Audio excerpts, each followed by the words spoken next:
இயேசுவின் நாமத்தினாலே உங்களை வாழ்த்தி வரவிருக்கிறேன். கர்த்தர் உங்களை ஆசீர்வதிப்பாராக. அல்லேலூயா. ஆண்டவராகிய இயேசு கிறிஸ்துவின் நாமத்தில் உங்களை வாழ்த்துவதிலே நான் மிகுந்த மகிழ்ச்சி அடைகிறேன். கர்த்தர் உங்களை எல்லாவற்றிலும் சமாதானத்தை கொடுத்து கிருபைக்குள் வழி நடத்துவார் என்று நான் விசுவாசிக்கிறேன். அல்லேலூயா. கர்த்தர் நல்லவராயிருக்கிறார். தேவன் நம்மிடத்தில் ஒரு எதிர்பார்ப்பை பார்க்க விரும்புகிறார். அல்லேலூயா. தேவன் நம்ம எல்லாரிடத்திலும் ஒரு பெரிய காரியத்தை எதிர்பார்க்கிறார். எல்லாரிடத்திலும் தேவன் ஒரு பெரிய எதிர்பார்ப்போடு இருக்கிறார். அல்லேலூயா.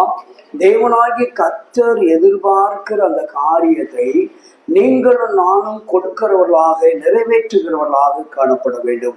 சேனைகளின் கர்த்தர் நம்மிடத்தில் எதை எதிர்பார்க்கிறாரோ, கர்த்தர் நம்மிடத்தில் எதை எதிர்பார்க்கிறாரோ அதை நாம் கொடுக்கிறவர்களாக காணப்பட வேண்டும், நிறைவேற்றுகிறவர்களாக காணப்பட வேண்டும். அல்லேலூயா. கர்த்தருடைய நாமத்துல ஆண்டவர் பெரிய காரியங்களை நம்ம வாழ்க்கையில செய்ய வல்லவராயிருக்கிறார். ஆண்டவரை நாம் எந்த அளவுக்கு தேடி வருகிறோமோ அந்த அளவுக்கு தேவன் பரிசுத்தம் உள்ளவராயிருக்கிறார். கர்த்தரால் கூடாத காரியம் ஒன்றுமே இல்லை. மனிதனால் கூடாதவைகள் யாரால் கூடும்?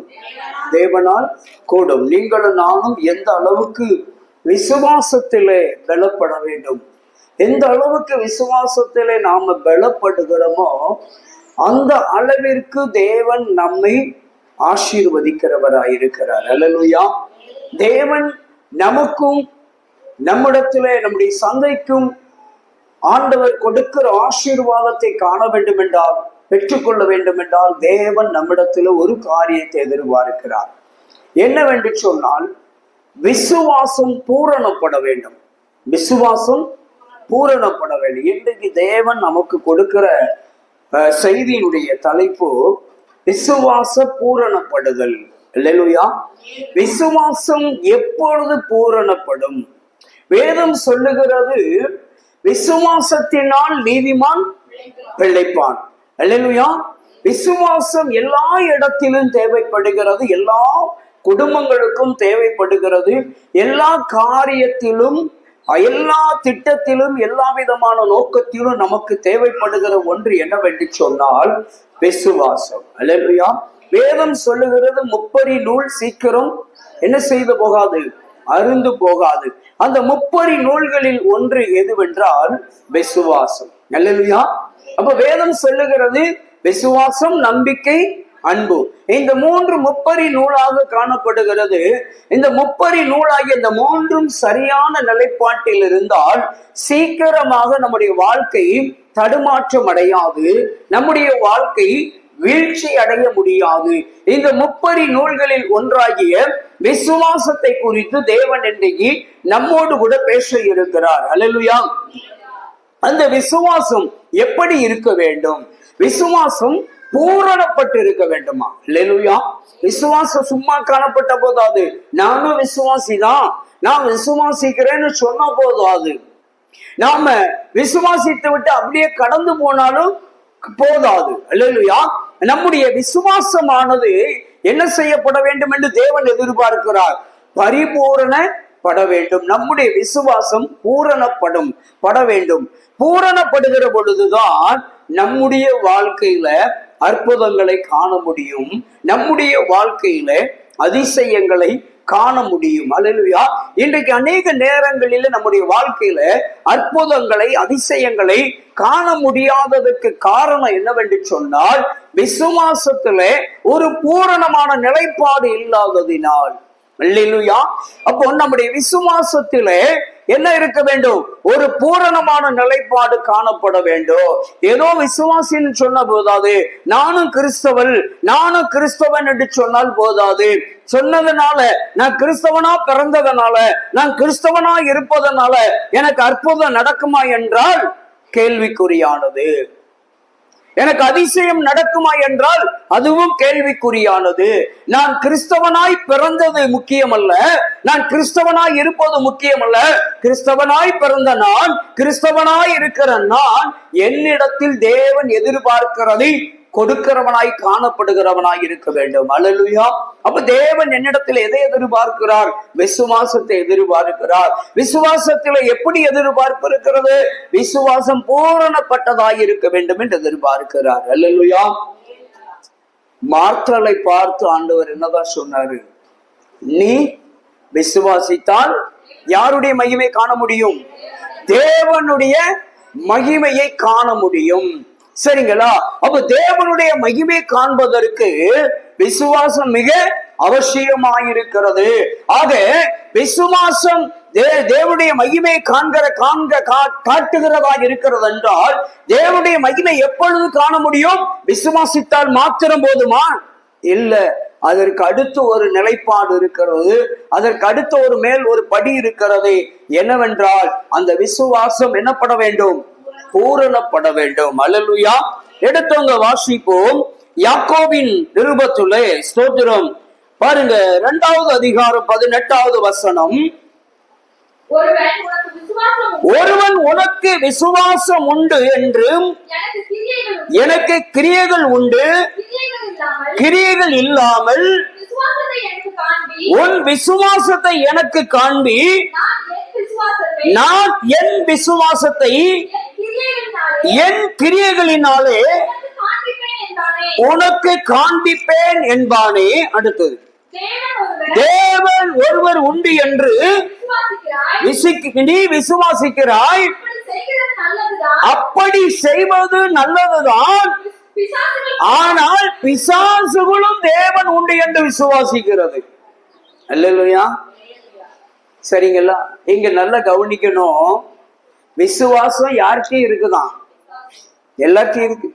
இன்னும் சொல்ல போனா யாருக்கே இருக்குங்கிறாரு யாக்கோபு. பிசாசும் தேவன் உண்டு என்று விசுவாசிக்கிறதா. அல்லேலூயா. அப்ப 2 பேர் விசுவாசத்துக்கு ஏதாவது வேறுபாடு இருக்குதா? தேவன் ஒருவர் உண்டு என்று நீங்களும் விசுவாசிக்கிறீங்க, நானும் விசுவாசிக்கிறேன். நம்மை போல தேவன் ஒருவர் உண்டு என்று யாரும் விசுவாசிக்கிறாங்களாம்? பிசாசு விசுவாசிக்கிறதா. இங்கே தேவன் ஒருபடி நம்மிடத்துல என்ன எதிர்பார்க்கிறான் என்றால், எப்பா தேவன் ஒருவர் உண்டு என்று நீ விசுவாசிக்கிறது முக்கியமல்ல, ஆனா பிசாசு கூட விசுவாசிக்கிறது. அல்லேலூயா. இன்னும் ஒருபடி போறோமே. உங்களுக்கு எனக்கு மட்டும்தான் வசனம் தெரியுமா? உங்களை விட என்னை விட அதிகமா நன்றாக பிசாசுக்கு தெரியும் வசனத்தை குறித்து. சரிங்களா? நமக்கு என்னெல்லாம் தெரியுமோ அத்தனை அவனுக்கு தெரியும். இன்னும் அடுத்த ஒருபடி போவோம். ஆண்டவரும் அற்புதம் செய்கிறாரு, அவனும் அற்புதம் செய்கிறான். ஏதாவது மாற்றம் இருக்கா? இல்ல. இல்லையா? இப்ப நமக்கு ஆண்டவர் என்ன எதிர்பார்க்கிறார்னா, பிசாசு என்ன பண்ணுவான், நாம என்ன பண்ணுவோம், நாம என்ன பண்ணணும்னு ஆண்டவர் எதிர்பார்க்கிறார். ஏசப்பா அவனும் விசுவாசிக்கிறான், அவனும் வசனத்தை நன்றாக அறிந்திருக்கிறான், அவனும் அற்புதம் செய்தான். இங்க இருக்கிறதெல்லாம் அவங்ககிட்ட இருக்கு. சரிங்களா? இங்க இருக்கிறதெல்லாம் அவங்ககிட்ட இருக்கிறது. என்னையா வேறுபாடு? ஒண்ணுமே இல்லையே. அங்கதான் தேவன் நம்மிடத்துல ஒரு வேறுபாட்டை எதிர்பார்க்கிறார். அல்லேலூயா. அப்ப இங்க பாருங்க, விசுவாசம் எப்போ பரிபூரணப்படும் என்று சொன்னால் கிரியைகளினால் மாத்திரமே. சரிங்களா? அடுத்த வசனத்துல சொல்றாரு பாருங்க, வீணான மனுஷனே,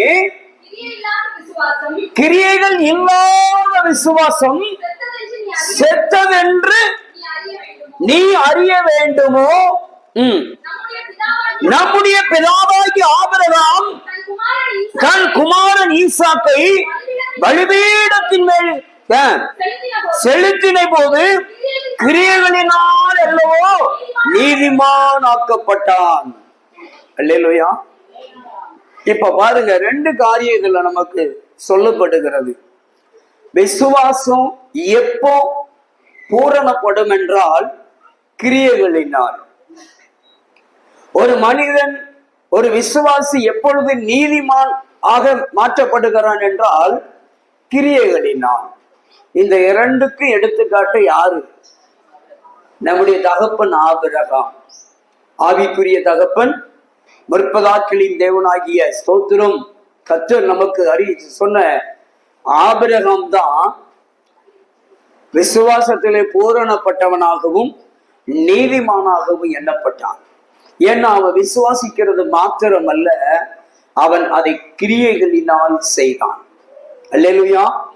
அந்த கிரியைகள் இங்க பாருங்க, நீங்களும் நானும் விசுவாசிக்கிறது மாத்திரமல்ல, கிரியைகளில வெளிப்படுத்துகிறோமா? தேவன் கிரியைகளை நம்மிடத்துல எதிர்பார்க்கிறார். அல்லேலூயா. கிரியைகளை என்ன செய்யறாரு? நம்மிடத்துல எதிர்பார்க்கிறார். எப்படி ஆபிரகாம் விசுவாசத்திலே பூரணப்பட்டான்? விசுவாசத்துல பூரணப்பட்டதனால அவன் நீதிமானாக்கப்பட்டான். அல்லேலூயா. சோ அப்ப ஒரு மனிதனுக்கு எப்போ விசுவாசம் பூரணப்படுகிறது என்றால் அவன் கிரியைகளிலே இறங்குகிற பொழுது, கிரியைகளை செய்கிற பொழுதுதான் அவன் விசுவாசம் பூரணப்படுகிறது. அல்லேலூயா.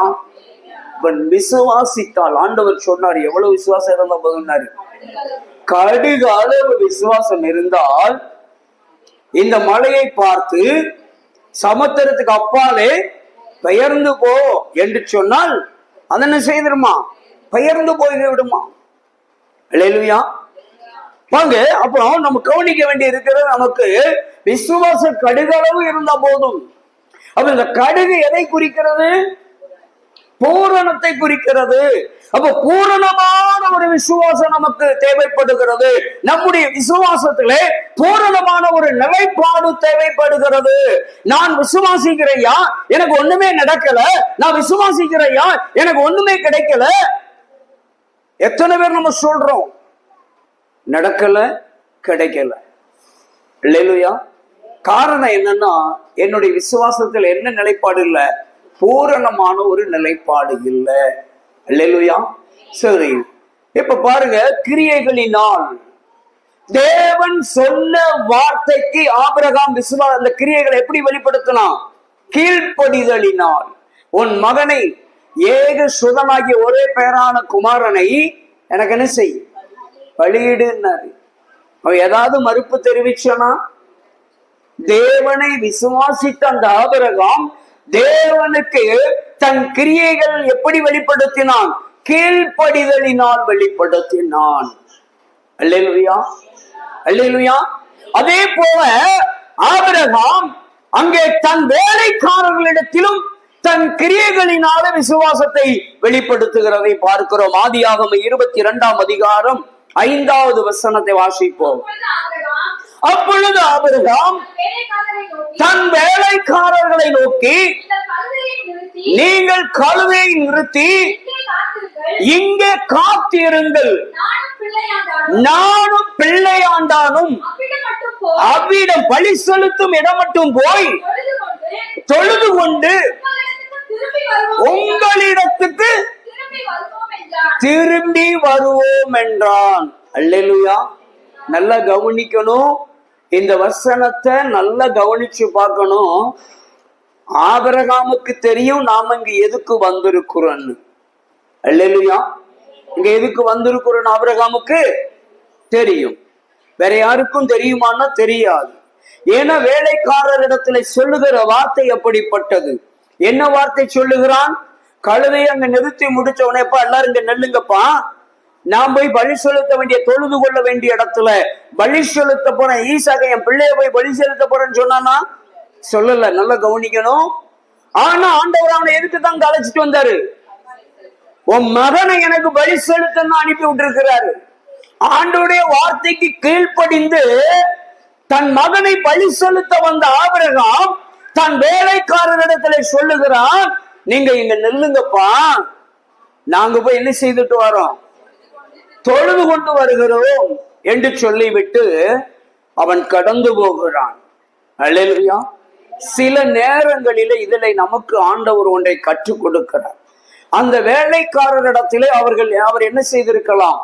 ஒருவேளை நடக்க போற சம்பவத்தை அல்லது தேவன் சொன்ன சம்பவத்தை அவர் சொல்லி இருக்கலாம். ஏன் சொல்லலைங்கிற ஒரு கேள்வி இருக்கிறது.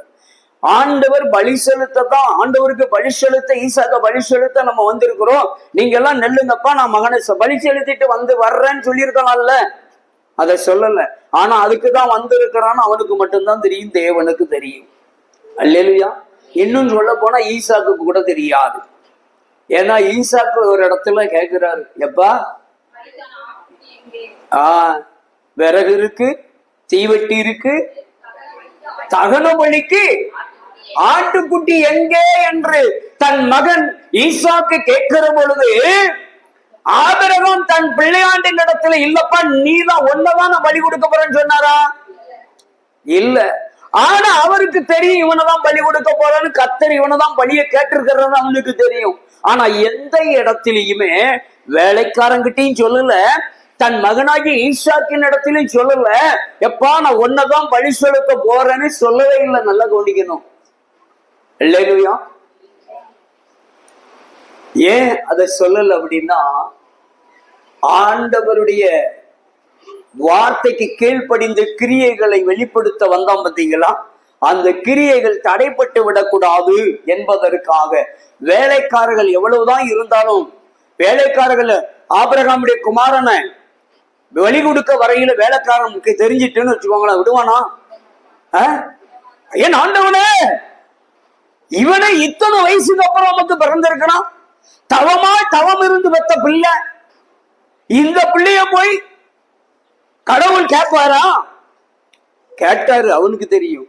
இவன் கேட்பான், கொடுத்த கடவுள் கேட்பாரா அப்படின்னு என்ன செய்வான்? அவரை கன்ஃபியூஸ் பண்ணி விட்டுருவான். யார? ஆபிரகாமையே கன்ஃபியூஸ் பண்ணி விட்டுருவான். கொடுத்த கர்த்தர் கேட்பாரா ஐயா அப்படின்னு சொல்லி. இல்ல அப்படின்னா அடுத்த ஒரு படி அவர் அதுக்கும் சம்மதிக்கலன்னு வச்சுக்கோங்களேன். உங்க கொஞ்சமாவது அறிவு இருக்காதே, பெத்த பிள்ளைய போய் பலி கொடுக்கணும்னு அலைகிறாரு. அல்லேலூயா. அப்படிதானே? கேட்டு ஆபிரகாம தள்ளி விட்டுட்டு ஈசாக்க தூக்கிட்டு ஓடி இருப்பாங்க. இதெல்லாம் நடந்துடக்கூடாதுங்கிறதுக்காக தான் வேலைக்காரன்ட்டையும் சொல்லல. சரி, மகன்கிட்ட ஏன் சொல்லல? அடுத்தபடி மகன்கிட்ட சொல்லல. ஏன் சொல்லலன்னா, தேவனுக்கு ஒரு பலியை செலுத்துறோம்னா அந்த பலி பரிபூரணமா இருக்கணும். அல்லேலூயா. அது எப்படி இருக்கணும்? பூரண மனப்பூர்வமான பலியா இருக்கணும். ₹1 இல்ல, 1 பைசா காணிக்கப்பட்டாலும் மனப்பூர்வமா போடணுமா? அல்லேலூயா. அப்படி போடலன்னா அந்த காணிக்கை கர்த்தர் அங்கீகரிப்பாரா? அங்கீகரிக்க மாட்டார். மனதார முழு மனதோடு அந்த ஏழை விதவை போட்டார். அதனால தேவன் அங்கீகரித்தார். காயின் ஆபேல் காணிக்க படைச்சாங்க. யார்? 2 பேர் காணிக்க ஆண்டவர் ஏற்றுக்கொண்டாரா? ஏற்றுக்கொள்ளல. அந்த காணிக்கை, அந்த காணிக்கைக்கு சில ரகசியம் இருக்குது. அதை இன்னொரு நாள் பேசும். ஆமா, இனிமே கொஞ்சம் வித்தியாசமா பைபிளை ஸ்டடி பண்ணணும்னு நான் விரும்புறேன். அல்லேலூயா. கர்த்தர் நல்லவராய் இருக்கிறார். அல்லேலூயா. பாருங்க, இங்க ஆபிரகாம் தன் குமாரனிடத்திலேயே அதை சொல்லியிருப்பார்னா அந்த பிள்ளையாண்ட என்ன செஞ்சிருப்பான்? மன துக்கம் அடைந்திருப்பாங்க, மனவேதனை அடைந்திருப்பான். அல்லேலூயா. வேதனையோடு ஒருவேளை அந்த இடத்துல அவர் சொன்ன உடனே பிள்ளை அழுது உருண்டுட்டான்னா தகப்பன் உள்ளம் தாங்குமா? ஏதோ ஒரு விதத்துல அந்த தடைப்பட்டு விடக்கூடாது என்பதிலே அவனுக்கும் சொல்லல. எப்பா வா, அவர் பார்த்துக்கிடுவார். இங்க நல்லா கவனிக்கணும். ஆபிரகாம் ஒவ்வொரு இடத்திலேயும் விசுவாசத்தை உறுதிப்படுத்தி கொண்டே வருவார். தேவன் சொன்னதுக்கு கீழ்ப்படிந்தார். இது கிரியை. தேவன் எல்லாவற்றையும் பார்த்து கொள்வார் என்பது விசுவாசம். கிரியைகள் வேறு, விசுவாசம் வேறு. தேவன் எல்லாவற்றையும் பார்த்து கொள்வார் என்பது விசுவாசம். தேவன் சொன்ன வார்த்தைக்கு கீழ்ப்படிந்து செயல்படுறான் பாருங்க, அதுதான் கிரியைகள். அல்லேலூயா. அல்லேலூயா. எம்மா கவலைப்படாதங்க, கர்த்தர் உங்களை ஆசீர்வதிப்பார், கர்த்தர் உங்களை விடுதலை ஆக்குவார், கர்த்தர் உங்களை சுகமாக்குவார் அப்படின்னு சொன்ன உடனே நீங்க என்ன செய்றீங்க? முழுசா அதை அப்படியே நம்பி ஏற்றுக்கொள்றீங்களா? அது விசுவாசம். சரி, இது எப்ப நடக்கும் அப்படின்னு திரும்பி ஏன்ட்ட கேட்டீங்கன்னா, நீங்க விசுவாசித்தா மட்டும் நடக்காது, கிரியைகள் அதை வெளிப்படுத்தணும். எப்ப நடக்கும்? நல்ல செவம் பண்ணுமா. நான் விசுவாசிப்பேன், ஆனா என்ன பண்ண மாட்டேன். நான் விசுவாசிப்பேன், ஆனா உபவாசம் பண்ண மாட்டேன். கவனிக்கோங்க, புரிஞ்சிட்டீங்களா? நான் விசுவாசிப்பேன், என்னை அப்படி பண்ணிடுவாரு, இப்படி பண்ணிடுவாரு, அதை செஞ்சிருவாரு, இதை செஞ்சிருவாரு, அதை நடத்துவாரு, இதை நடத்துவாரு, எனக்கு அப்புறம் அப்படி செய்வார், இப்படி செய்வார் என்பதெல்லாம் விசுவாசம். அதெல்லாம் நடக்கணும், அவர் செய்யணும், அதெல்லாம் எனக்கு கிடைக்கணும் அப்படின்னா என்னுடைய கிரியைகளை நான் வெளிப்படுத்தணும்ல. இல்லையா? அப்ப கிரியைகள் வெளிப்படணுமா வேண்டாமா? அப்ப நான் அதை ஜெபம் பண்ணணும், ஜெபத்துல வெளிப்படுத்தணும். என் கிரியைகள் என்ன? அதுதான் 1:3 வாசிக்கிறோம், வெளிப்படுத்தல. நல்லா கவனிச்சு பாருங்க, வாசிங்க பார்ப்போம். இந்த தீர்க்க தரிசன வார்த்தைகளை வாசிக்கிறது கேட்கிறவர்கள், கவனிக்கணும். இங்க பாருங்க, வாசிக்கிறது கேட்கிறது ரெண்டு விசுவாசத்துக்கு உட்பட்டதாக இருக்கிறது. அடுத்து 3வது ஒண்ணு சொன்னாரு பாருங்க, கை கொள்ளுகிறது. இதுதான் கிரியைகள். அல்லேலூயா. கிரியைகள் இல்லாத விசுவாசம் எதற்கு ஒப்பிடப்பட்டிருக்கிறது? செத்ததுக்கு ஒப்பிடப்பட்டிருக்கிறது. என்னிடத்தில் என்ன இருக்க வேண்டும்? கிரியைகள் இருக்க வேண்டும். விசுவாசம் மாத்திரம் இருந்த போதாது, கிரியைகள் என்னிடத்தில் இருக்குமானால் என் விசுவாசம் பூரணப்படுகிறதா இருக்கிறது. என் விசுவாசம் பூரணப்பட்டால் நான் நீதிமானுடைய அடிச்சுவலுக்குள்ளே நான் கடந்து வருகிறேன். நான் நீதிமானுடைய பாதையில கடந்து வந்து விட்டால் என்னை கர்த்தர் எப்படி ஆசீர்வதிப்பாரா? பனையை போல. நீதிமான் எதை போல? எப்படி செழிப்பானா? பனையை போல செழித்திருப்பானா. இல்லையா? அப்ப நான் நீதிமானுடைய பாதையில நிற்கிற வரைக்கும் எனக்கு எவ்வளவு ப்ராசஸ் இருக்கு பாத்தீங்களா? இல்லையா? வேதம் வாசிக்கணும், ஜெபிக்கணும், அதை நடைமுறைப்படுத்தணும், விசுவாசிக்கணும், கிரியைகளில வெளிப்படுத்தணும். இல்லையா? இந்த ரெண்டும் என்னிடத்துல காணப்பட்டால் மாத்திரம்தான் நான் நீதிமானாக்கப்படுகிறேன். நான் எப்பொழுது நீதிமானாக்கப்படுகிறேனோ அப்பொழுதுதான் பனையை போல நான் செழித்திருக்க முடியும். ஆமென் சொல்லுங்களேன். இல்லையா? அப்ப ஆபிரகாம் என்ன பண்றாரு? தன் வேலைக்காரனிடத்துல சொல்றாரு, எப்பா கழுதையை நுப்பாட்டி இருங்க, நீங்க எங்க கூட வர வேண்டாம். இல்லையா? நானும் என் பிள்ளையாண்டானும் போய் என்ன செய்துட்டு வரோம், தொழுது கொண்டு வருகிறோம் சொல்லிட்டு புறப்பட்டாச்சு. போற வழியில பிள்ளையாண்டானும் கேட்டாச்சு, பிள்ளையாண்டானுக்கும் பதில் கொடுத்தாச்சு. சரி, எல்லாம் முடிஞ்சது. பலிபீடத்தை கட்டினாரு, விறகெல்லாம் அடுக்குனாரு, பிள்ளைய கையும் காலையும் கட்டினாரு, கிடத்தியாச்சு. ஆமென் சொல்லுங்களேன். அல்லேலூயா. எனக்கு தெரிஞ்சு ஒருவேளை நான் சிந்திக்கிற விதத்தின் அடிப்படையில நான் ஒருவேளை என்ன நினைக்கிறேன்னா, கையும் காலை மட்டும் கட்டியிருப்பாரோ, வாயும் சேர்த்து கட்டியிருப்பாருன்னு நான் நினைக்கிறேன். ஏன்னா கையையும் காலையும் கட்டியில பிள்ளை என்ன செஞ்சிருப்பான்? ஓடு கத்திட்டோம்னா யார் ஓடி வந்துருவா? வேலைக்காரன் ஓடி வந்துருவான். ஏதோ ஆபத்து பிள்ளைக்கு அப்படின்னு சொல்லி, என் ஆண்டவனுக்கு ஏதோ ஒரு ஆபத்து என்று சொல்லி ஓடி வந்து விடுவார்களோ என்று சொல்லி ஒருவேளை ஆபிரகாம் பிள்ளை கத்திரக்கூடாதுங்கிறதுக்கு வாயும் சேர்த்து கூட கட்டியிருக்கலாம். அல்லேலூயா. யூகிக்க முடிகிறது. அல்லேலூயா சொல்லுங்களேன். சரி, கையை கட்டாச்சு, காலை கட்டியாச்சு, நம்முடைய யூகத்தின் அடிப்படையில எதையும் கட்டியாச்சு, வாயையும் வீசாக்க கட்டி கடத்தியாச்சு. இப்போ கடுகு அளவு கூட யோசிக்கல பாத்தீங்களா? கிரியைகளை நடப்பிப்பதற்கு தேவனை விசுவாசித்த ஆபிரகாம் தன்னுடைய கிரியைகளை வெளிப்படுத்துவதற்கு, தன்னுடைய கிரியைகளை நடப்பிப்பதற்கு கடுகு அளவு கூட ஒரு செகண்ட் கூட யோசிக்காமல் உரையிலிருந்து கத்தியை எடுத்து ஓங்கி கொண்டிருக்கிறார். இல்லையா? ஆபிரகாமே, பிள்ளையாண்டான் மீது கையே போடாத என்று ஒரு சத்தம் கேட்கிறது. அல்லேலூயா. ஏக சுதனென்று பாராமல் எனக்காக பலியிட துணிந்தாயே. இதுதாங்க கிரியைகள். அல்லேலூயா. ஏக சுதனென்று பாராமல் எனக்காக பலியிட துணிந்தாயே. ஒன்றுமில்லை, இதை வைத்துதான் என் காலங்களை நான் கடந்து போக வேண்டும், இதை வைத்துதான் என் காலத்தை ஓட்டணும்னு சொல்லி இருக்கக்கூடிய 2 காசை எதையுமே எதிர்பார்க்காம, கடுகளவு கூட சிந்திக்காம 2 காசையும் உண்டியல்ல போட்டுட்டு போனா பாருங்க, அதுதாங்க கிரியைகள். நம்ம போடுவோமாக்கும், ஆண்டவரே எனக்கு இந்த 2 காசு தான் இருக்கு, இதை வச்சு நான் இன்னும் 4 நாள் வண்டி ஓட்ட வேண்டி இருக்கு, அதனால இருக்கவும் போடுவான், எனக்கு போட முடியாது, இல்ல ஏன்ட்டு இருக்கதே 2 காசு, நான் எங்க கூடி போட, செத்துட்டா என்னை செத்துட்டுங்க. நான் சொல்லல, வசனம் சொல்லுது, என்னை செத்துட்டு. விசுவாசம் இல்லாம என்ன செத்து போச்சு, சாரி கிரியைகள் இல்லாம 2 காசை போட மனசு இல்லைன்னா அது கிரியை. கிரியை இல்லாம இப்ப என்ன போயிட்டு, எனக்குள்ள இருந்த விசுவாசம் செத்து போச்சு. என் விசுவாசம் செத்ததுக்கு அப்புறம் என் நோய் தீரும், என் கடன் அடைக்கப்படும், நான் வீடை கட்டுவேன், காரை வாங்குவேன், ஒன்னும் நடக்காது. ஏன்னா எனக்கு செத்து போச்சு, என்னுடைய விசுவாசம் செத்து போச்சு. என்னுடைய விசுவாசம் எதனால செத்து போச்சு, கிரியைகள் இல்லாததனால செத்து போச்சு. இல்லையா சொல்லுங்க. எனக்கு 100 ரூபாய் காணிக்க வந்தா என்கிட்ட 1000 பிரச்சனை இருக்கு, எனக்கு 1000 பிரச்சனை இருக்கு, கடன் பிரச்சனை. 100 ரூபாய் காணிக்க வந்தா கூட 10 ரூபாய் போட்டு ஒரு பொருள் கொண்டு வந்துருவேன்.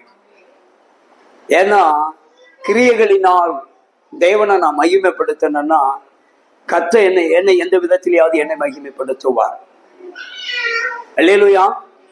அவரை நம்பி என்னைக்கு நம்ம கிரியைகளை அவளிடத்துல, இன்னைக்கு நம்ம எல்லாருமே என்ன பண்றோம் அப்படின்னா, சூழ்நிலைக்கு தான் முதலிடம் கொடுக்கிறோம், சூழ்நிலையை பார்க்கிறோம். ஒரே ஒரு நாள் மல்கியா 3:10 வாசிங்க பார்ப்போம். கிரியைகள் சொல்லுகிறது. எது கிரியைகள்? மல்கியா 3:10 அழகாய் கிரியைகளை குறித்து எழுதுகிறது. என்னுடைய ஆலயத்தில் ஆகாரம் உண்டாகியிருக்க என்ன பாகங்களை, தசம பாகங்களை எல்லாம் பண்டக சாலையிலே கொண்டு வாருங்கள், அப்பொழுது வானத்தின் பலகணிகளை திறந்து இடம் கொள்ளா மட்டும் உங்களை ஆசீர்வதிக்க மாட்டேனோ என்று என்னை சோதித்து பாருங்கள். அல்லேலூயா. என்னைக்கு நமக்கு மனசு வருதோ அன்னைக்குதான் அவருக்கு மனசு வரும். நமக்கு மனசு வராத வரைக்கும் அவருக்கு மனசு வராது. அல்லேலூயா. உன்னுடைய ஆலயத்தில் ஆகாரம் உண்டாயிருக்கும்படிக்கு அப்படின்றாரு. ஏங்க, எத்தனை காரியம் இருந்தாலும் பரவாயில்ல, நான் கர்த்தருக்கு கொடுக்கிறத கொடுத்துருவேன், கர்த்தருக்கு செலுத்த வேண்டியதை செலுத்திடுவேன் என்று நாம எதையுமே யோசிக்காம அந்த கிரியைகளை என்னைக்கு வெளிப்படுத்துகிறோமோ அன்றைக்கு தேவன் நம்மளை நீதிமானுடைய அடிச்சுவடுகளை நிறுத்துகிறார். நீதிமானுடைய அடிச்சுவடுகளை நின்ன பின்பு நம்ம வாழ்க்கை எப்படி ஆகிறது? நீதிமான் பனையை போல செழித்திருப்பான். நம்ம வாழ்க்கை எப்படி ஆயிருமா? செழிப்பாய் மாறிவிடும். அந்த அம்மா 2 காசை போடுறதுக்கு யோசிச்சா? முழு பரிபூரணமா 2 காசை போட்டுட்டு ஒண்ணுமே இல்ல. 2 காசை போட்டா அடுத்த வேளை வீட்டுக்கு போனா சாப்பிடறதுக்கு என்ன இல்ல, ஒண்ணுமே இல்ல. ஆண்டவர் நிற்கதியாய் விட்டுருப்பாரா? விடல. அந்த அம்மாவை அங்கேயே சாட்சி சொல்லிட்டாரு. அந்த அம்மா இன்னைக்கு வரைக்கும் பேசப்படுறதுக்கு காரணம் என்ன தெரியுமா? அந்த அம்மா விசுவாசத்தை பரிபூரணப்படுத்துவதற்காக தனக்கு உண்டான எல்லாவற்றையும் என்று எழுதப்பட்டது போல அந்த 2 காசையும் போட்டதனாலதான் இன்னைக்கு வரைக்கும் 2000 ஆண்டுகளாக அந்த 7 விதவையை நம்ம பேசிக்கிட்டு இருக்கிறோம். இன்னும் ஆண்டவருடைய வருகை வரையும் தான் அந்த அம்மா நினைவு கூறப்படுவாங்க, பேசப்படுவாங்க. காரணம் என்னன்னா, என்ன ஆனாலும் பரவாயில்லை என்று போட்டாங்க. சரி, கிரியைகளை அடுத்தால ஒரு அம்மா வெளிப்படுத்தினாங்க. எலியா போனாரு, போயிட்டு ஒரு ஊருக்கு போனாரு. கேரியாற்றுல தண்ணி வற்றி போச்சு. தண்ணி வற்றி போச்சோன்னே மறுபடியும் எந்திரிச்சு போறாரு. போற வழியில ஒரு விதவை வீட்டுக்கு போனாரு. அங்க போய் அங்க என்ன கேட்டாரு? போனவொன்னு சோறு கேட்டாரா? போனவொன்னு சோறு கேட்கல. போனவொன்னு என்ன கேட்டாரு? எம்மா கொஞ்சம் தண்ணி கொடு அப்படின்னாரு. இல்லையா? தண்ணிய கொடுத்துட்டு நம்ம ஐயா என்ன பண்ணாருன்னா, அடுத்தால ஒரு இந்த தங்கம் 22 கேரட்டான்னு சொல்லி உரசுறதுக்கு ஒரு ரெடி ஆயிட்டாரு. என்ன ரெடி ஆகுறாரு? அம்மா தண்ணி கொண்டு வர்றது மாத்திரம் இல்ல,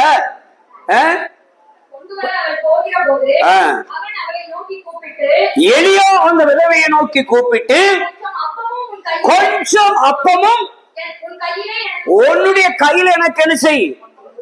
நல்லா கவனிங்க, எவ்வளவா? ஒரு அப்பம்னு சொன்னாரா? கொஞ்சம்.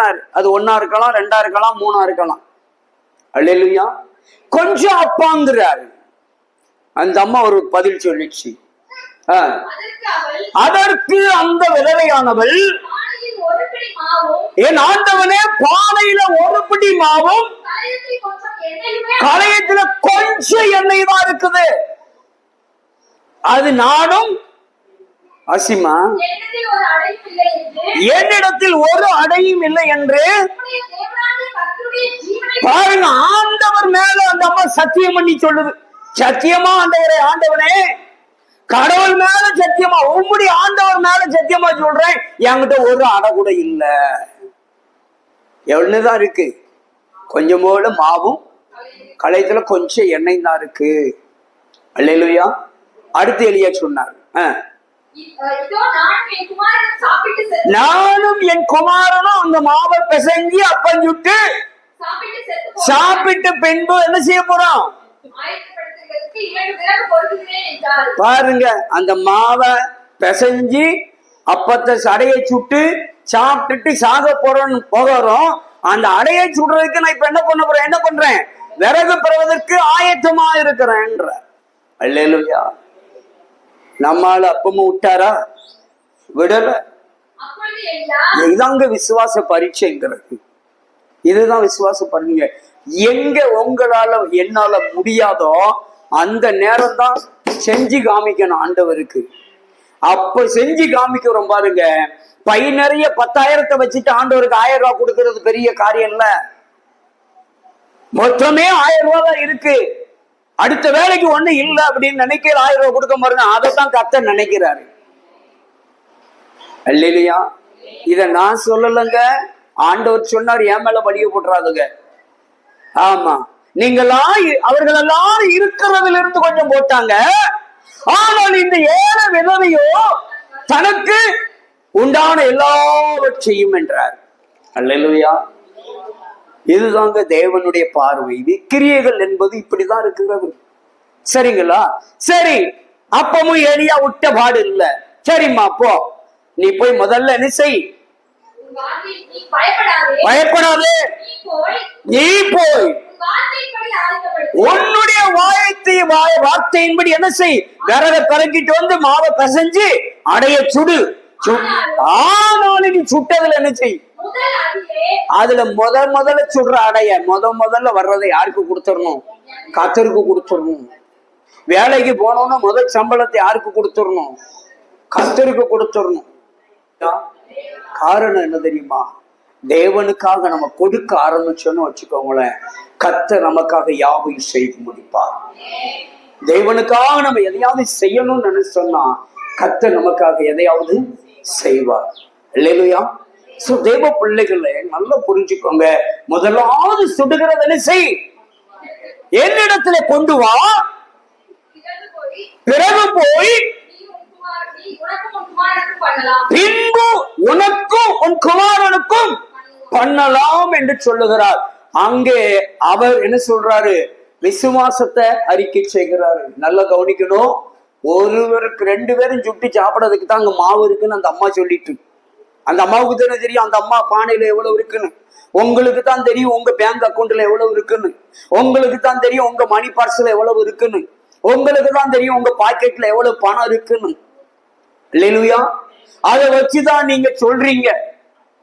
ஆனா அவர் சொல்றாரு, சரி எல்லாம் நீ சொன்னபடியே ஆகட்டும், அப்படியே இருக்கட்டும், முதலாவது என்கிட்ட கொடுத்துரு, அதுக்கப்புறம் உங்களுக்கு பார்த்துக்கலாம். அங்கதான் விசுவாசம். அல்லேலூயா. தேவனுக்கு முதல் பங்கை கொடுத்த உடனே, தேவன் மனுஷங்கிட்ட முதல் அடைய கொடுத்த உடனே அந்த அம்மாவுக்கு என்னாச்சு தெரியுமா? அந்த அம்மா தன் விசுவாசத்துடைய தேவனுடைய மனுஷனுடைய வார்த்தைக்கு கீழ்ப்படிந்து அப்படியே அந்த அம்மா கிரியைகளை வெளிப்படுத்தினதுனால பஞ்ச காலம் முழுவதும் எண்ணெயும் மாவும் குறையலங்க. என்ன காலமா? பஞ்சகாலம் முழுவதும். ஒருவேளை அந்த அம்மா துரத்தி விட்டுருப்பான்னு வச்சுக்கோங்களேன் எலியாவை. அல்லேலூயா. எளிய பட்னியா கிடக்க முடியாது, நல்லா கவனிச்சுக்கோங்க. இன்னொரு காகத்தை அனுப்பியாவது போஷிச்சிருவாரு. அல்லேலூயா. ஆனா அந்த அம்மாவுக்கு என்ன கிடைச்சிருக்காது? பஞ்சகாலம் முழுவதும் உயிரோடு இருந்திருக்க மாட்டாங்க, சாப்பாடும் கிடைச்சிருக்காது. அல்லேலூயா. 2 கிரெடிட் அந்த அம்மாவுக்கு கிடைச்சிச்சு. 1, பஞ்சகாலம் முழுவதும் போஜனம் கிடைச்சிச்சு. 2வது கிரெடிட் என்ன கிடைச்சிச்சு? பஞ்சகாலம் முழுவதும் மரணம் இல்லாம உயிரோடு இருந்தா. அல்லேலூயா. கிரியைகள் இருக்கு பாருங்க, ஒரு மனிதனை உயர்ந்த இடத்துல, ஆளுமையான இடத்துல உட்கார வைத்து விடும், ஆசீர்வாதத்திலே நிலைநிறுத்தி விடும். அதுதான் நீதிமான் பனையை போல செழித்திருப்பான்றாரு. அப்போ ஒரு மனிதன் விசுவாசித்தால் போதாது, அவன் தன் கிரியைகளை வெளிப்படுத்துகிற பொழுது அவன் கிரியைகளினாலே நீதிமானாக்கப்பட்டான் என்று எழுதப்பட்டிருக்கிறது ஆபிரகாமை குறித்து. ஆதலால் தான் ஆபிரகாம் விசுவாசித்து கிரியைகளிலே வெளிப்படுத்தினதனாலதான் அங்கே அவன் நீதிமான் எண்ணப்பட்டான். அவன் ஆபிரகாம் நீதிமானாக எண்ணப்பட்டபடியினால்தான் அவன் தலைமுறை தலைமுறை சந்ததி சந்ததியாய் ஆசீர்வாதத்தை காண்டார்கள். அல்லேலூயா.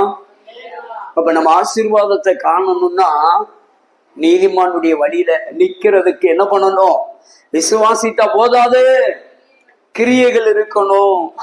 அல்லேலூயா. என்ன இருக்கணும்? கிரியைகளை வெளிப்படுத்தணும். கிரியைகள் இல்லாத விசுவாசம் செத்துதான் இருக்கிறது. நமக்கு கிரியைகள் காணப்படணுங்க. கிரியைகள் இருக்குமானால் அல்லேலூயா, தேவனால் கூடாத காரியம் ஒண்ணுமே கிடையாது. திரும்ப திரும்ப நான் பதிவு செய்கிறேன், கர்த்தர் எல்லாவற்றையும் செய்ய வல்லவராயிருக்கிறார். யோபு 42:2 படி அவர் செய்ய நினைத்தது தடைபடாது, அவர் சகலத்தையும் செய்ய வல்லவர். அல்லேலூயா. அதனாலதான் நீங்களும் நானும் விசுவாசிகளா இருந்தா போதாது, நீங்களும் நானும் விசுவாசித்தால் மாத்திர போதாது, அதை கிரியைகளில் வெளிப்படுத்த வேண்டும். அல்லேலூயா. கிரியைகளிலே அதை வெளிப்படுத்துகிற பொழுதுதான் நம்மை ஆண்டவர் ஆசீர்வதிக்க முடியும். அல்லேலூயா. அப்ப ஆபிரகாம் ஸ்தோத்திரம் கிரியைகளிலே வெளிப்படுத்தி பிள்ளையாண்டன் மீது கை போட்ட பொழுது அங்கு ஒரு சத்தம் கேட்டது. போட வேண்டாம் என்று நிறுத்தினான். நிறுத்த உடனே திரும்பி பார்க்கிறான், பின்னாக ஒரு கடா கிடக்கிறதை பார்க்கிறான். முள் செடியிலே சிக்கி கொண்டிருக்கிறது. அதை பிடித்து கொண்டு வந்து என்ன செஞ்சான்? வழி செலுத்தி விட்டு பிள்ளையாண்டானும் என்ன செய்றாங்க? ஆபிரகாமும் போகிறார்கள். வேலைக்காரர்கள் என்ன பண்ணாங்க? என் ஆண்டவன் வந்து விட்டார் என்று சொல்லி அங்க நடந்தது வேலைக்காரங்களுக்கு தெரியுமா? தெரியாதான ஈசாக்குக்கு தெரியும். ஈசாக்கு என்ன பண்ணார்னா தன்னுடைய தலைமுறைக்கு அதை அப்படியே கடத்திட்டாரு. எங்க அப்பா இப்படி எல்லாம் செஞ்சாரப்பா அப்படின்னு சொல்லி அவர் கடத்தினதான் இன்னைக்கு நமக்கு வரைக்கும் கடத்திட்டு இருக்கோம். அல்லேலூயா. நாம அடுத்த தலைமுறைக்கு ஆபிரகாம் இப்படி செஞ்சார் என்று சொல்லி நாம கடத்திக்கிட்டு இருக்கிறோம். அல்லேலூயா. அதே போலதான் நம்ம வாழ்க்கையில கர்த்தர் செஞ்சதை நம்ம பிள்ளைகளுக்கு கடத்தணும். அல்லேலூயா. அப்போ நம்ம கிரியைகளை வெளிப்படுத்த வேண்டும், நன்றாக ஜெபிக்க வேண்டும், வேதம் வாசிக்க வேண்டும், அதை கிரியைகளில் வெளிப்படுத்த வேண்டும். அல்லேலூயா. அப்பொழுதுதான் நீங்களும் நானும் நீதிமானாக்கப்பட முடியும். அப்பொழுதுதான் நம்ம கிரியைகளை எப்பொழுது வெளிப்படுத்த ஆரம்பிக்கிறோமோ, எப்பொழுது நம்மிடத்துல கிரியைகள் வெளிப்படுகிறதோ, அப்பொழுதுதான் என்னுடைய விசுவாசம் பரிபூரணப்படுகிற ஒரு நிலைப்பாட்டை அடையும்.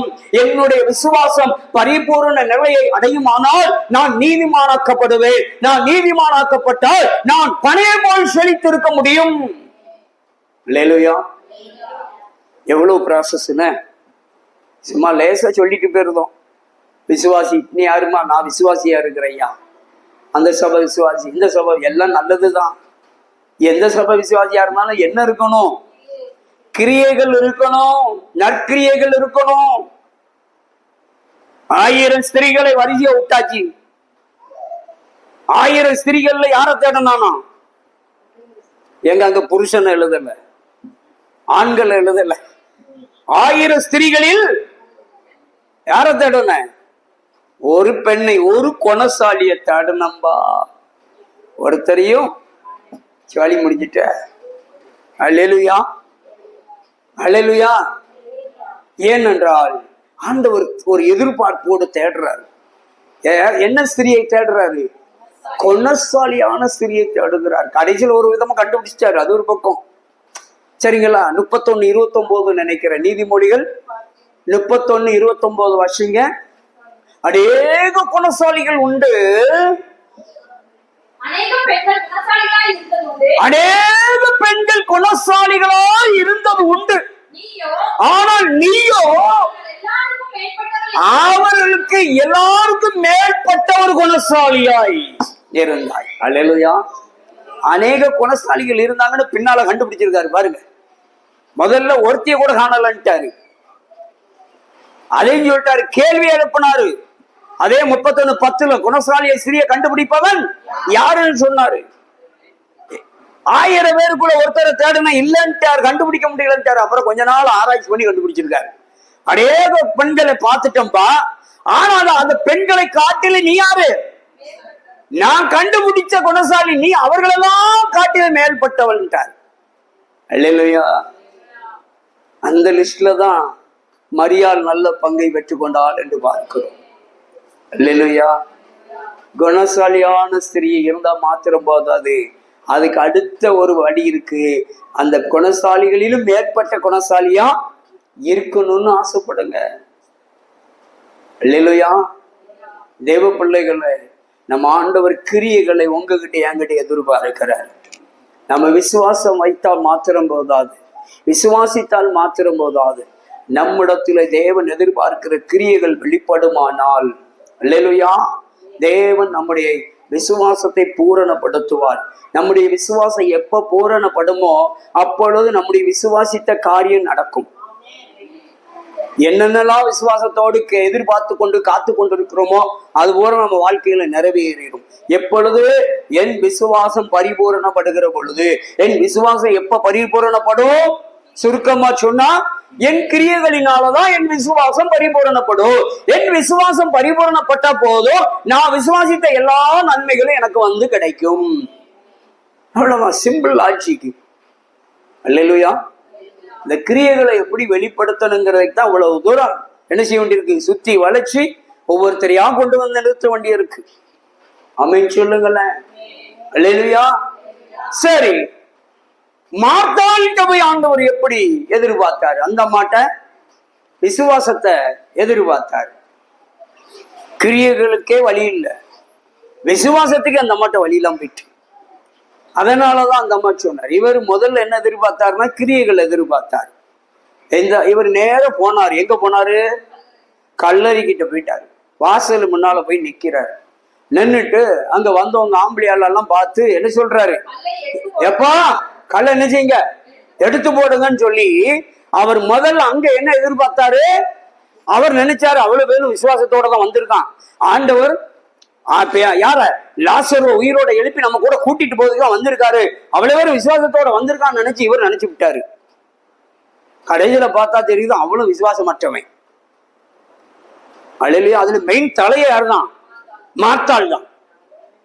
இவர் கல்ல புரட்டி போடுன்னு சொன்ன டப்புன்னு இந்த அம்மா ஒரு வார்த்தையை விட்டுட்டு, ஆண்டவரே இப்பொழுது நாருமே அடக்கம் பண்ணி 4 நாள் ஆயிடுச்சு, துர்நாற்று அடைக்கும், சரீரம் செமஞ்சு போயிருக்கும், இப்ப போய் திறக்க சொல்றீங்க. அல்லேலூயா. அந்த மாட்டை இப்ப என்ன செத்து போயிட்டு? லாசரு செத்தாரோ இல்லையோ, மார்த்தாள்கிட்ட செத்து என்னது? விசுவாசம் செத்து 4 நாள் ஆயிட்டு. இன்னும் சொல்ல போனா விசுவாசமே அந்த மாட்டை நாரி போச்சு. இல்லையா? இல்லையா? அப்பதான் சொன்னாரு, அம்மா நீ விசுவாசித்தால் தேவனுடைய மகிமையை காண்பாய் என்று உனக்கு ஏற்கனவே சொன்னம்மான்னார். சரிங்களா? இப்போ லாசரை உயிரோட எழுப்பதுக்கு முன்னால இந்த அம்மா கிட்ட கெட்டு செத்து கிடந்து நாரிட்டு கிடந்த அந்த விசுவாசத்தை முதல்ல உயிரோட எழுப்ப வேண்டிய ஆகி போச்சு இவருக்கு. முதல்ல எதை எழுப்பினாரு? எழுப்ப வந்தது லாசர. ஆனா இங்க முதல்ல எழுப்ப வேண்டிய காரிய கட்டாயத்துக்கு ஆண்டவர் தள்ளப்பட்டார். என்னத்த?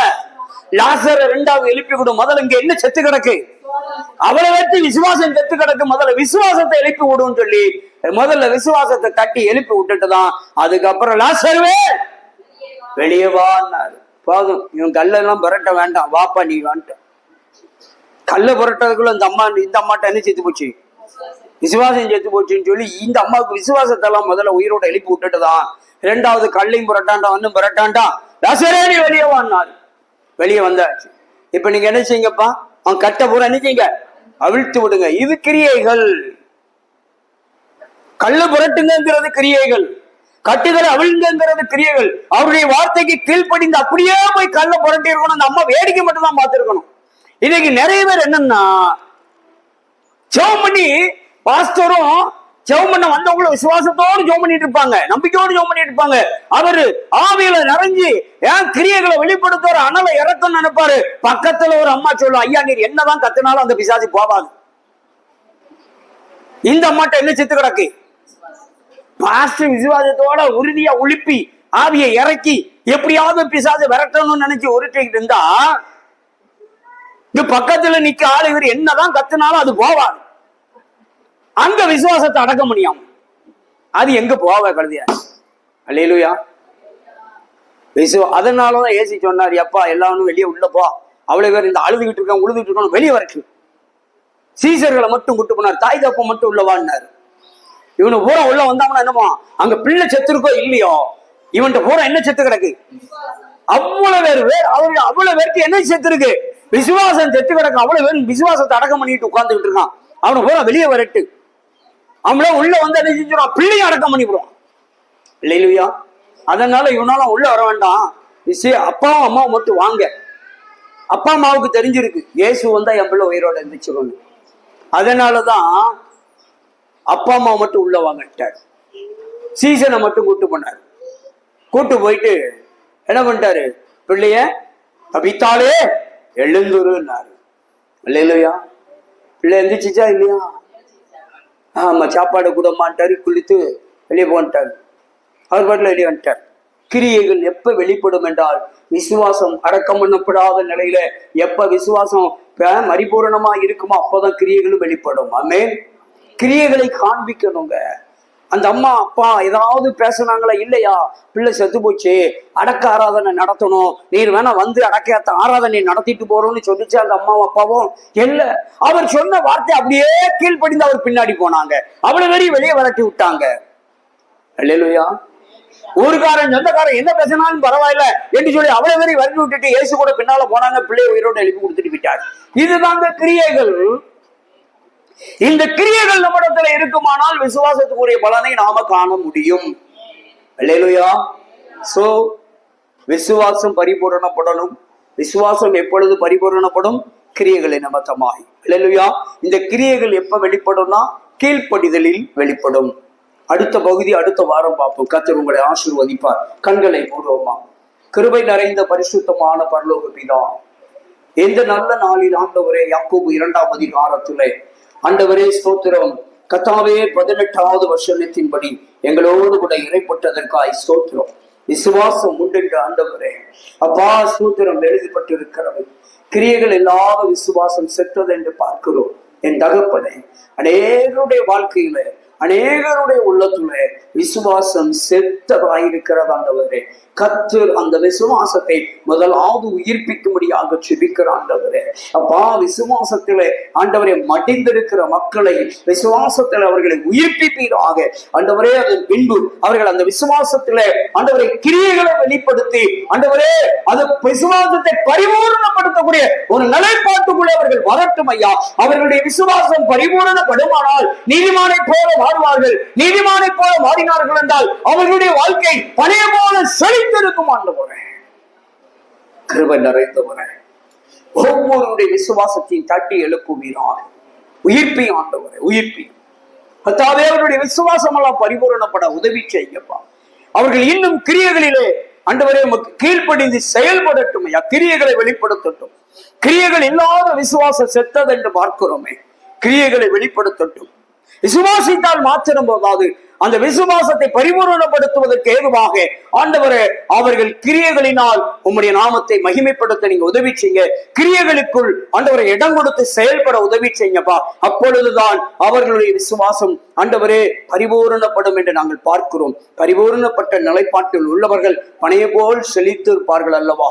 என் ஆண்டவர் உம்முடைய பிள்ளைகளை விசுவாசத்திலே உயிர்ப்பித்து அவருடைய விசுவாசங்கள் எல்லாம் பரிபூர்ணம் அடையக்கூடிய சூழ்நிலைக்கு ஆண்டவரே உங்க பிள்ளைகளிடத்தில் கிரியைகள் வெளிப்பட ஆண்டவரே அவர்களை ஊக்கப்படுத்தும், திடப்படுத்தும், தைரியப்படுத்தும், வழிநடத்தும். ஆண்டவரே உங்க கரத்தில் ஒப்பு கொடுக்கிறோம். அவர்கள் விரும்பினது, எதிர்பார்க்கிறது, ஆசைப்பட்டது எல்லாம் நிறைவேற வேண்டும் என்றால், விசுவாசத்தில் அது ஆண்டவரை வெளிப்பட வேண்டும் என்று சொன்னால் அவர்கள் கிரியைகளின் நிலைப்பாட்டை காண உதவி செய்யுங்கப்பா. அப்பொழுதுதான் அவர்களுடைய விசுவாசம் பூரணப்படும். அவருடைய விசுவாசம் பூரணப்பட்டாதான் அவங்க எதிர்பார்த்ததெல்லாம் கிடைக்கும் என்று நாங்கள் பார்க்கிறோம் ஐயா. அவர்கள் எதிர்பார்த்ததெல்லாம் அடையட்டும், பெற்றுக்கொள்ளட்டும், காணப்படட்டும். இயேசுவின் நாமத்தில் ஜெபிக்கிறோம் நல்ல பிதாவே, ஆமென். எல்லாம் சேர்ந்து சொல்லுவோம்.